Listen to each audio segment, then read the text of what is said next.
মানি না মানবো না, মানি না মানবো না, কালো আইন অফিস না রাজপথ, রাজপথ রাজপথ রাজপথ রাজপথ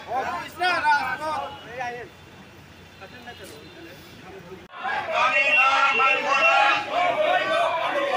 অবৈধ কালো আইন বাতিল করো, করতে হবে অবৈধ কালো আইন বাতিল করো, করতে হবে, মানি না মানবো না। দেখো লড়াই করিস অফিস না রাজপথ, অবৈধ কালো আইন, অবৈধ কালো আইন, মানি না মানবো না। আসসালামু আলাইকুম।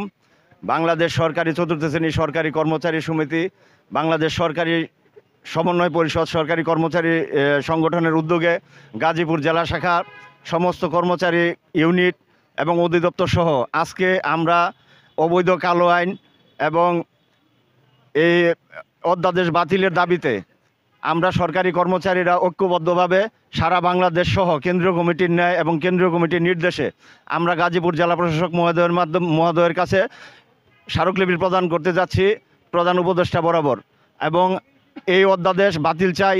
এবং আমরা কর্মচারীরা সংক্ষুব্ধ, আমরা সরকারি কর্মচারী, আমরা কখনো চাই না আমরা রাজপথে আসি, আমরা আমাদের অফিসে থাকতে চাই, কিন্তু এই অবৈধ কালো আইনের বিরুদ্ধে আমরা প্রতিবাদ এবং বিক্ষোভ মিছিল করতে যাচ্ছি। সমগ্র কর্মচারী আপনারা প্রিন্ট এবং ইলেকট্রিক মিডিয়ার মাধ্যমে দেখতে পাচ্ছেন যে আমরা সমবেত হয়েছি, এবং আপনাদেরকে ধন্যবাদ জানাই আমাদের পাশে থাকার জন্য এবং আমাদেরকে সর্বাত্মক সহযোগিতা করার জন্য ধন্যবাদ, এবং সবাইকে স্বাগত জানাচ্ছি যারা আজকে এই বিক্ষোভ সমাবেশ এবং স্মারকলিপি প্রদানের উপস্থিত হয়েছেন, এবং ইনশাল্লাহ আরও সমবেত হবেন। কারণ জানেন আপনারা জুন মাস অফিস সবারই অফিসে একটু কর্মব্যস্ততা আছে, তারপরও সবাই আসতেছে রাস্তায়, ইনশাল্লাহ আরও শত শত কর্মচারী এখানে উপস্থিত হবে। ধন্যবাদ আপনাদের সবাইকে। বিসমিল্লাহির রহমানির রহিম।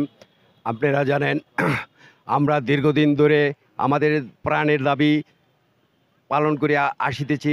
আজকে আমাদের স্মারকলিপি সারা বাংলাদেশের কর্মচারীদের স্মারকলিপি উপস্থাপন করবেন ডিসি সাহেবের মাধ্যমে মাননীয় প্রধান উপদেষ্টার নিকট বরাবর।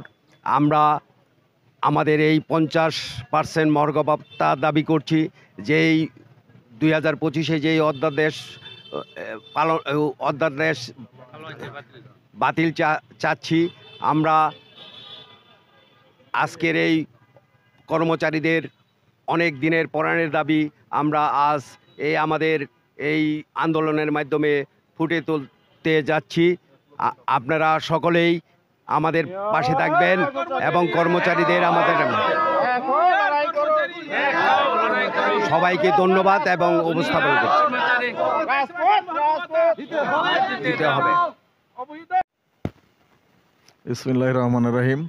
বাংলাদেশ সরকারি কর্মচারী সমন্বয় পরিষদ গাজীপুর জেলা শাখা ও বাংলাদেশ চতুর্থ শ্রেণী সরকারি কর্মচারী সমিতি গাজীপুর জেলা শাখার উদ্যোগে কেন্দ্রীয় কমিটির নির্দেশে কর্মচারী সংশোধন অধ্যাদেশ 2025 বাতিলের জন্য এবং সমন্বয় পরিষদ কেন্দ্রীয় কমিটির 5 দফা ঘোষিত 5 দফা দাবি বাস্তবায়নের জন্য আজকে গাজীপুর জেলা শাখার গাজীপুরের সর্বস্তরের কর্মচারীদের পক্ষ থেকে আমরা জেলা প্রশাসক মহোদয়ের মাধ্যমে বাংলাদেশের মাননীয় প্রধান উপদেষ্টা সাহেবের কাছে আমরা স্মারকলিপি পেশ করতে যাচ্ছি। এই উপলক্ষে